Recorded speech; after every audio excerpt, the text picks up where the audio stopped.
વિરમબાદ આપનું સ્વાગત છે। ગાંધીનગરમાં પડેલા ખાડાના કારણે રાહદારીને નડ્યો અકસ્માત। હાલમાં નભોઈ કેનાલ પાસે એક્ટિવા ચાલકને થયો અકસ્માત। રોડ પર પડેલા ખાડામાં એક્ટિવા ચાલકે કાબુ ગુમાવ્યો। એક્ટિવા ચાલકને થઈ ઇજાઓ। સમગ્ર ગાંધીનગરમાં વરસાદને કારણે પડ્યા છે રોડ ઉપર ખાડા। ખાડારાજને કારણે વધી રહ્યા છે અકસ્માત। ધોધમાર વરસાદમાં દમણના રસ્તાઓનો જાણે કે કચ્ચર ઘાણ વળી ગયો છે। તમે ન્યૂઝ 18 ગુજરાતીની સ્ક્રીન પર દ્રશ્યો બતાવવા જઈ રહ્યા છે તે જોઈ શકો છો। આ તસવીરો જોઈને લાગે કે જાણે ખાડા વચ્ચે રોડ બનાવ્યો છે। વાહનો રોડ પર ડિસ્કો કરી રહ્યા છે। આ દ્રશ્યો દમણના પ્રવેશદ્વાર ગણાતા કોસ્ટલ હાઈવેના છે। ચોમાસાની શરૂઆત થતાં જ રસ્તાઓ હાલ ખસ્તા થઈ ગયા છે। અહીંના ઔદ્યોગિક વિસ્તારોમાં કામ કરતા હજારો લોકો દરરોજ અહીંથી પસાર થાય છે।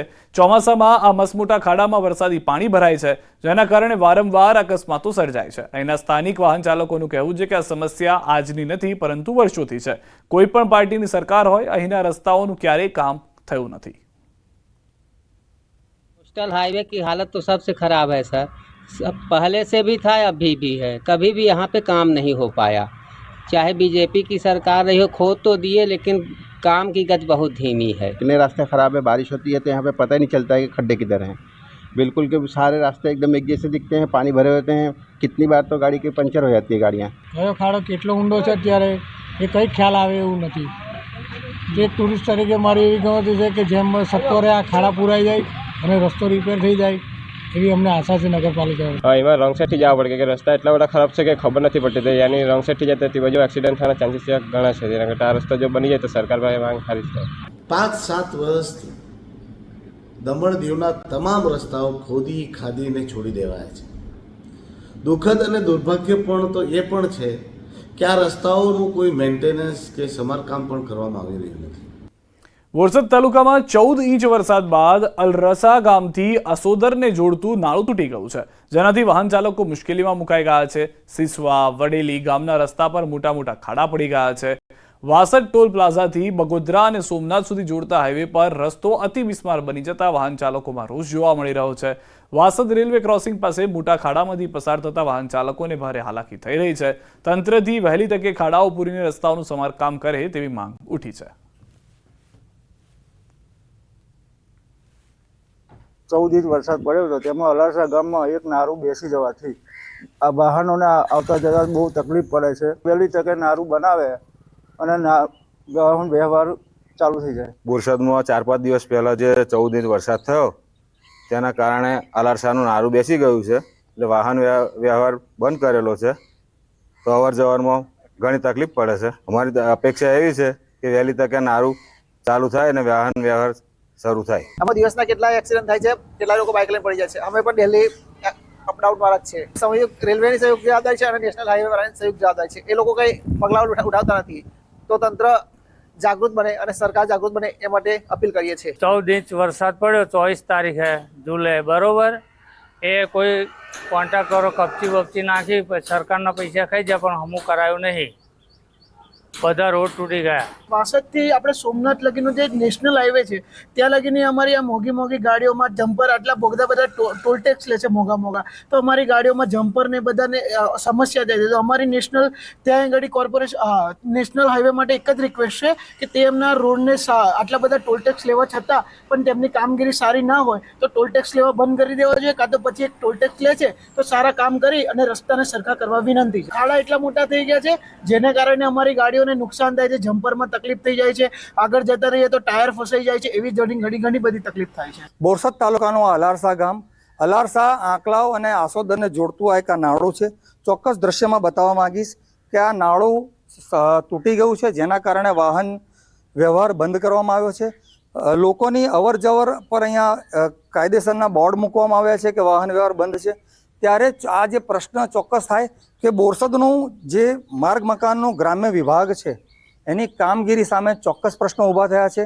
હાલ સ્થાનિકો જે અહીંયા છે, વાહન ચાલકો છે, અપેક્ષા રાખી રહ્યા છે કે સત્વરે આ જે નાળું તૂટી ગયું છે એનું કામકાજ પૂર્ણ કરવામાં આવે, જેથી ફરી તેમને વાહન વ્યવહારમાં તકલીફ ના પડે। જનક જાગીરદાર, ન્યૂઝ 18 ગુજરાતી, બોરસદ। રાજ્યસભાના સાંસદ પરિમલ નથવાણીએ બીજું coffee table call of the Gir પુસ્તકનું વિમોચન કર્યું। આ પ્રસંગે રાજ્યસભાના સાંસદ પરિમલ નથવાણીએ જણાવ્યું કે ગીર સહિતના જંગલ વિસ્તારમાં સિંહોની સંખ્યા વધી રહી છે, જેમાં રાજ્ય સરકાર અને કેન્દ્ર સરકારના પ્રયાસોથી 900થી વધુ સિંહની વસ્તી વધી છે. ગીરમાં 60થી 65 જેટલા સિંહ છે, ત્યારે વધતી વસ્તીની સંખ્યા સાથે તેનું જતન કેવી રીતે થઈ શકે તે અંગે પીએમ મોદી સાથે અડધો કલાક વાત કરી. સિંહોની સંખ્યામાં વધારો થઈ રહ્યો છે, ત્યારે પોરબંદરના બરડા ડુંગરને પણ સફારી તરીકે વિકસાવવા કેન્દ્ર સરકારને સૂચન કર્યું. ગીરમાં ટુરિઝમને વધુ વિકસાવવા, વિદેશથી આવતા પ્રવાસીઓ માટે સારી હોટલ સુવિધા વધારવા સહિતના મુદ્દા પર વિસ્તૃત ચર્ચા કરી હતી.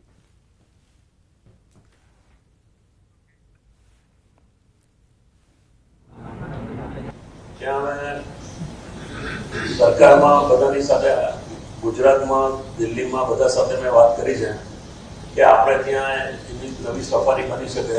અત્યારે થોડા એનિમલ્સ વધારે આપવા જોઈએ. નેચર તો એને મળી જ જાય છે ત્યાં, દાખલા તરીકે ભેંસ મળી જાય, ગાય મળી જાય, અથવા તો નીલગાય મળી જાય. એ રીતે આટલું છે. પણ આ જે નવું આપણે બનાવવું છે, કારણ કે ગીરમાં હવે જેટલી છે પોઝિશન એ લિમિટેડ છે. અને હવે નજર કરીએ ટોપ 3 ખબરો પર. રાજ્યમાં 7 દિવસ વરસાદની હવામાન વિભાગની આગાહી. એએમસીના લાંચીઓ ટીડીઓ હર્ષદ બોચક સસ્પેન્ડ, 5 ઓગસ્ટ સુધી રિમાન્ડ પર. અગ્નિકાંડ, મોરબીકાંડ જેવી દુર્ઘટનાઓ મુદ્દે કોંગ્રેસ યોજશે ન્યાય યાત્રા.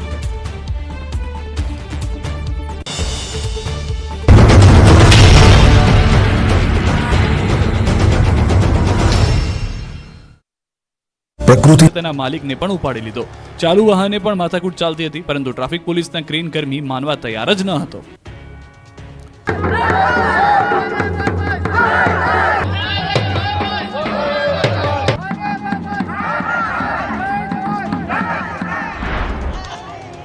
ઢોલ નગારાનો નાદ સાથે હાય હાયના નારા, મહિલાના ચાજ્યા અને લોકોનું હલ્લાબોલ. ઉગ્ર વિરોધ પ્રદર્શનના દ્રશ્યો છે પાલનપુરના. પાલનપુર શહેરમાં ટ્રાફિકની સમસ્યા વધતા સરકાર દ્વારા પાલનપુરમાંથી પસાર થતા અમદાવાદ આબુ રોડ નેશનલ હાઈવેનો જોડતો ચિત્રાસણીથી જગાણા સુધી બાયપાસ રોડ મંજૂર કરાયો છે. જોકે બાયપાસ રોડને લઈને ખેડૂતો વિરોધ નોંધાવતા વિવાદ વકર્યો છે. પાલનપુરના એગાલો ગામમાં ખેડૂતો અને મહિલાઓ ગામના મંદિર આગળ એકત્રિત થઈ ગયા હતા, જ્યાં મહિલાઓએ ચાજિયા લઈને તેમજ ખેડૂતોએ સરકાર અને તંત્ર વિરુદ્ધ નારેબાજી કરી સૂત્રોચ્ચાર કરીને વિરોધ કર્યો હતો. જો બાયપાસ રોડ માટેની જે જમીન સંપાદન કરવામાં આવી છે તે 100 મીટરના બદલે 30 મીટર નહીં કરાય તો અનેક ખેડૂતો જમીન વિહોણા થશે, તેથી માંગ નહીં સ્વીકારાય તો આંદોલનની ચીમકી આપી છે. બાયપાસ રોડ નહીં થવા દેવાની ચીમકી પણ ઉચ્ચારી. ખેડૂતોએ રોષ વ્યક્ત કરતા કહ્યું કે બાયપાસ રોડનો અમને કોઈ વિરોધ નથી. અમે તંત્ર દ્વારા 30 મીટર રોડની કામગીરી કરવામાં આવે, એનું આજના બજાર ભાવ પ્રમાણે પૂરતું વળતર આપવામાં આવે. જો આમ કરવામાં નહીં આવે તો અમારી જમીનો જતી રહેશે અને અમારે મરવાના દિવસો આવશે. જો અમારી માંગ નહીં સ્વીકારાય તો અમે આત્મહત્યા કરીશું.